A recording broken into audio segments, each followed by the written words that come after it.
ধরো কোনো এক রাতে আমি মরেই গেলাম, যথারীতি তোমার মতো করেই তোমার দিন শুরু হলো, কিন্তু তুমি আমার খবর তখনও জানতে পারোনি।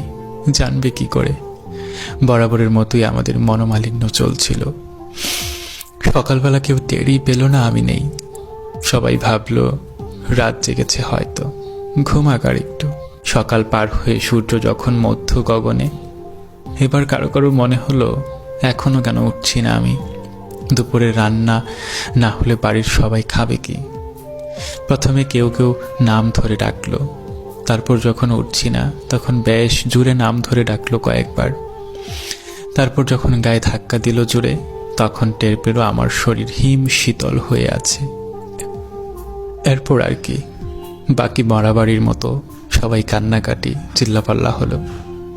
কিন্তু তুমি তখনও জানো না আমি আর নেই। জানবে কি করে তুমি যে আমার সাথে জেদ দেখাচ্ছ? আগে কখনোই কল করবে না আমাকে তুমি। এর মাঝে দুপুর গড়িয়ে বিকেল প্রায়। এর ফাঁকে আমাকে আমার গন্তব্যে নিয়ে যাওয়ার প্রস্তুতি শেষ। শেষ গোসল, জানাজা, কবর খোঁড়া সব শেষ। কিন্তু তুমি তখনও জানো না আমার নতুন ঘরে আমাকে নিয়ে যাচ্ছে সবাই। বাদ আসর আমাকে সবাই আমার নতুন ঠিকানায় রেখে এলো।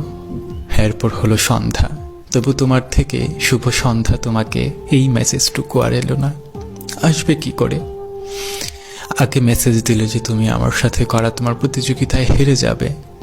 সন্ধ্যা পার হয়ে রাত হলো, তুমি রাতের খাবার একাই খেয়ে নিলে। অনেক সময় ভিডিও দেখলে, তারপর ফেসবুকে আসলে, কি মনে করে আমার ইনবক্সে আসলে। এসে দেখলে আমি আরো 22 ঘন্টা আগে অ্যাক্টিভ ছিলাম। একটু আশ্চর্য হলে, হয়তো একটু চিন্তিত হলে।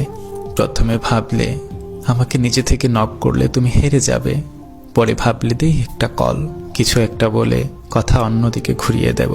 কল করলে আমার নাম্বার বন্ধ, আবার করলে, আবার অনেকবার চেষ্টা করলে, বেশ কয়েকবার করলে, কিন্তু নাম্বার বন্ধ দেখাচ্ছে।